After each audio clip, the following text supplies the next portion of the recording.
Good morning everybody. आज हम balance of payment adjustment part 2 के तहत एक्सपेंडिचर चेंजिंग पॉलिसी यानी व्यय परिवर्तनकारी नीति पर चर्चा करेंगे। भुगतान शीर्ष संतुलन की घाटी के संदर्भ में एक जो देश की जो डेफिसिट्स को या घाटी को एब्जॉर्ब करने की जो क्षमता है that is broadly limited by it's stock of official international reserves, जैसे गोल्ड है और फॉरेन करेंसी का रिजर्व है, और इसके साथ ही विलिंगनेस कितनी है फॉरेन कंट्रीज की to hold its currency as a part of their own international reserve. तो इन सब चीज़ों पर एक देश की जो भुगतान शेष की घाटी को अब्जॉर्ब करने की जो क्षमता है, अवशोषित करने की जो क्षमता है, वो निर्भर करती है। और accommodating short term capital borrowings can help in prolonged BOP deficit adjustment, but they cannot be relied upon indefinitely। और हमने पिछले जो लेक्चर था उसमें हमने ये देखा था कि how BOP adjustment tends to come about more और लेस ऑटोमेटिकली, किस तरह से स्वतः समायोजन किस प्रकार से होता है भुगतान शेष घाटे में, ये हमने देखा था पिछले लेक्चर में। और फिक्स्ड एक्सचेंज रेट सिस्टम था, और हमने ये भी देखा था कि price, interest rate, income levels और कैपिटल फ्लोज जो है वो फ्रीली फ्लक्चुएट हो रहे थे उस ऑटोमेटिक सिस्टम में। और for the effective working of the automatic adjustment mechanism there is no need for any policy action by the government, ये भी हमने देखा था। इनफैक्ट देखिए, गवर्नमेंट नॉन इंटरवेंशन है वो एक एसेंशियल कंडीशन थी जो ऑटोमेटिक एडजस्टमेंट मैकेनिज्म के तहत। परंतु देखिए, ये जो सिस्टम है, सेल्फ इक्विलिब्रेटिंग सिस्टम है ऑटोमेटिक एडजस्टमेंट का, वास्तविक जगत में ऐसा नहीं होता है। There is very little automaticity in BOP adjustment in real world. तो वास्तविक जगत से मेल नहीं खाती है जो ऑटोमेटिक एडजस्टमेंट मैकेनिज्म है। और गवर्नमेंट इंटरवेंशन आज के समय में it is a fact of life in all countries, एक आवश्यक तत्व है सभी देशों में। और चाहे डेवलप्ड कंट्रीज हैं चाहे अंडर डेवलप्ड कंट्रीज हैं, विजिबल हैंड जो गवर्नमेंट का है वो इट इज सीन एवरीवेयर। किसमें? In controlling prices, interest rate, income level of और एक्सचेंज रेट्स। और BOP adjustment has largely become a matter of policy, has become largely a matter of policy. तो policy से संबंधित हो गया है BOP adjustment का जो मैकेनिज्म है। और government have come to use a wide variety of policy instruments to achieve BOP equilibrium. भुगतान शेष में संतुलन लाने के लिए सरकारें आज के समय में बहुत ही तरह तरह के जो है variety of policy instruments use करती है। And the government policies designed to produce external balance cannot afford to ignore questions related to internal balance। तो सरकारों को देखिए केवल एक्सटर्नल बैलेंस को ही इंश्योर करना जो है काफ़ी नहीं है, साथ साथ इंटरनल बैलेंस, देखिए full employment with no inflation, वो स्थिति जो इंटरनल बैलेंस की है वो भी इंश्योर करना जो गवर्नमेंट का इम्पॉर्टेंट फंक्शन है। और as a matter of fact in ordering national priorities, internal balance claims a definite precedence over external balance. तो डेफिनेटली देखिए इंटरनल बैलेंस ज़्यादा ज़रूरी है एक्सटर्नल बैलेंस की तुलना में, और प्रैक्टिकली हर देश में। और गवर्नमेंट पॉलिसी जो एक्शन है उसके तहत जो BOP एडजस्टमेंट मेथड्स हैं उसमें से पहला है आपका मॉनेटरी एंड फिस्कल पॉलिसी में चेंजेस ला करके सरकार भुगतान शेष में जो है घाटे को दूर करने का प्रयास करती है या संतुलन लाने का प्रयास करती है। इसको हम व्यय परिवर्तनकारी नीतियां भी कहते हैं, एक्सपेंडिचर चेंजिंग पॉलिसी भी हम इसको कहते हैं। और पहला देखिए मॉनेटरी पॉलिसी में जो है उसमें चेंज ला करके सरकार जो है घाटे को दूर करने का प्रयास करती है। मॉनेटरी पॉलिसी का जहां तक प्रश्न है, monetary policy exerts its influence on the economy through changes in, दो चीजों में चेंज किया जाता है, मनी सप्लाई में और इंटरेस्ट रेट में। और फिस्कल पॉलिसी जो है वो it brings about BOP adjustment through changes in government expenditure and taxes. सबसे पहले हम चेंजेस इन फिस्कल पॉलिसी के द्वारा जो बैलेंस ऑफ पेमेंट एडजस्टमेंट है किस प्रकार से होता है उसको हम देखते हैं। उसके लिए देखिए, आप देख सकते हैं डायग्राम में, देखिए let us suppose that we have an economy where there is internal and external balance. Internal balance का मतलब full employment with no inflation, और external balance means there is exports जो है वो इंपोर्ट्स के बराबर है इकोनॉमी में. That means initially we are at point 1 in the diagram में आप देख सकते हैं पॉइंट 1 पर है हम initially with interest rates R0 and national income Y0. At this interest rate combination, we have full employment with stable prices. Internal balance भी है और as well as BOP equilibrium यानी external balance भी है. Let us now introduce a fiscal policy disturbance caused by increased government expenditure. तो government expenditure increase करके हम एक fiscal policy जो है disturbance हम create करते हैं. अब ये देखिए increase in government expenditure will immediately shift the IS schedule to the right from IS0 to IS1.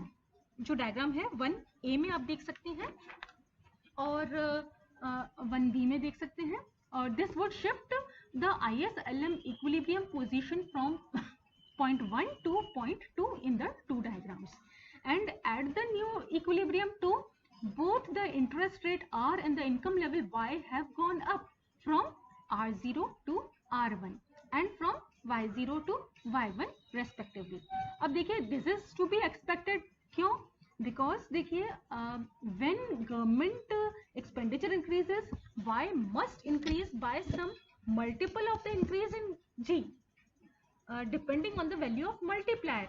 और जब G increase होता है government expenditure तो R must increase because increase in government spending will reduce the amount of funds available for private investment, crowding out effect के कारण and thereby raising interest rates. अब ये प्रश्न उपस्थित होता है कि what are the effects of these changes on BOP equilibrium.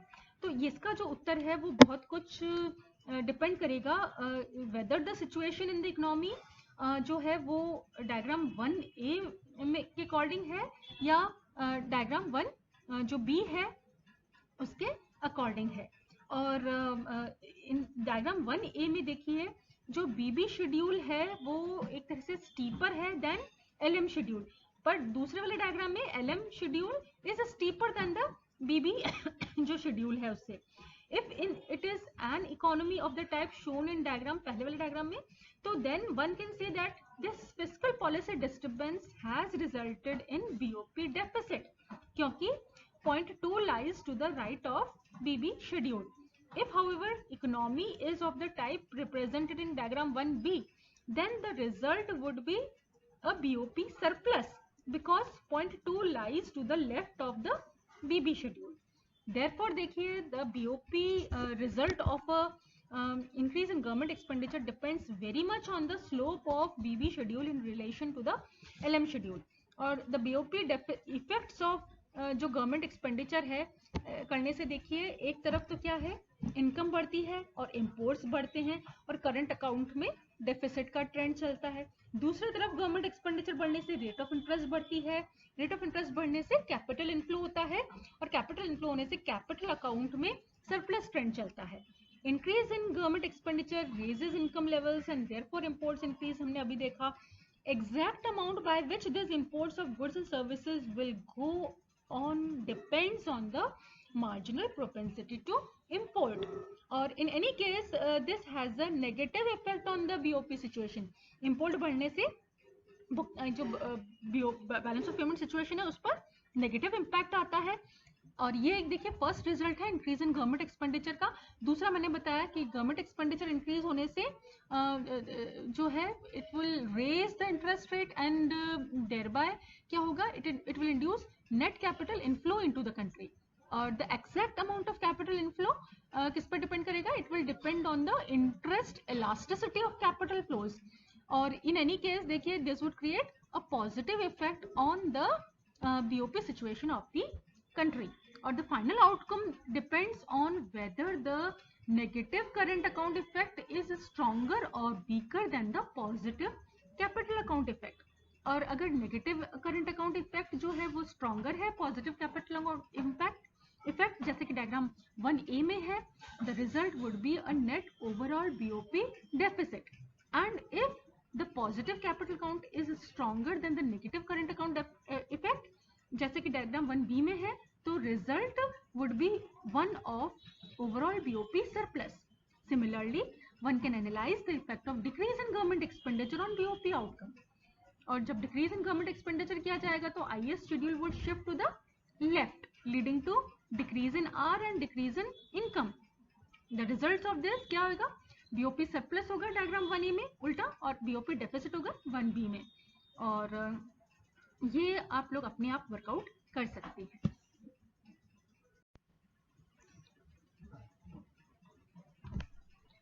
देखिए अब हम देखते हैं कि किस तरह से मॉनेटरी पॉलिसी में चेंज करके बैलेंस ऑफ पेमेंट इक्विलिब्रियम लाया जा सकता है.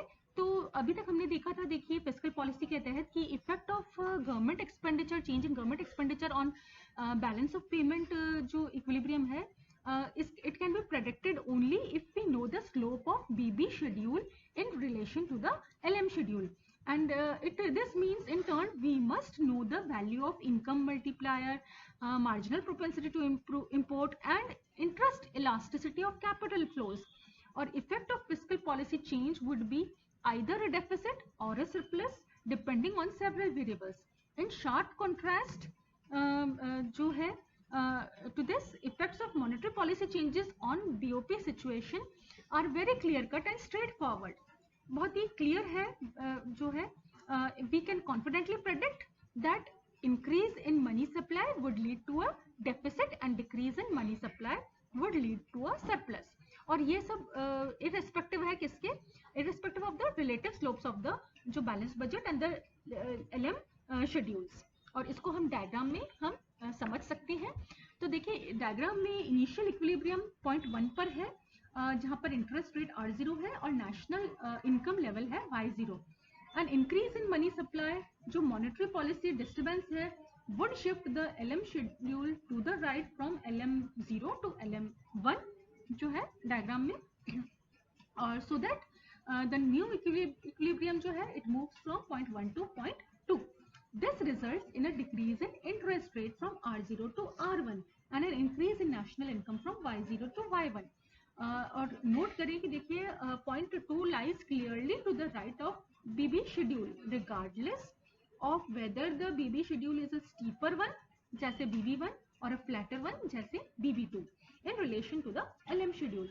At point 2 देखिए which lies to the right of any BB schedule, there must be a deficit in the country BOP, or BOP result of an increase in money supply is therefore unambiguous. और increase in money supply would only create देखिए negative current and capital account effects leading to obviously to a net deficit in the overall BOP. तो money supply increase करने से एक तरह से overall balance of payment में deficit आता है. और इन अ सिमिलर वे हम वर्कआउट कर सकते हैं effect of decrease in money supply on the balance of payment situation. क्या होगा डिक्रीज इन मनी सप्लाई करने से? मनी सप्लाई डिक्रीज करने से जो है it would shift the LM schedule to the left, reducing income and increasing rate of interest. और इसके फलस्वरूप करंट और कैपिटल अकाउंट सरप्लस क्रिएट होगा. ओवरऑल बैलेंस ऑफ पेमेंट की सिचुएशन जो है वो सरप्लस में आ जाएगी. और द न्यू IS-LM जो इंटरसेक्शन है would be clearly to the left of the balanced budget schedule whatever may be the slope of the balanced budget schedule. इस डिस्कशन से हम क्या कंक्लूड करते हैं? हम ये कंक्लूड कर सकते हैं कि effect of fiscal policy on the balance of payment situation of the country are somewhat unpredictable. एक तरह से अनप्रेडिक्टेबल है फिस्कल पॉलिसी का जो इफेक्ट है बीओपी सिचुएशन पर, परंतु effect of monetary policy on BOP are highly predictable. हम सर्टेनिटी के साथ प्रेडिक्ट कर सकते हैं कि क्या चेंजेस मॉनेटरी पॉलिसी में चेंज करने का बैलेंस ऑफ पेमेंट सिचुएशन पर क्या प्रभाव पड़ेगा. इसको हम थोड़ा सा अलग तरीके से अगर हम बोलें तो हम कह सकते हैं कि it is better to use monetary policy for balance of payment adjustment or for achieving external balance, since the effect of monetary policy change are highly predictable with regard to BOP. Fiscal policy may then be used to achieve an internal balance, that is full employment with stable prices.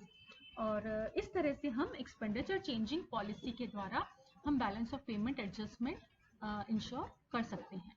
Thank you.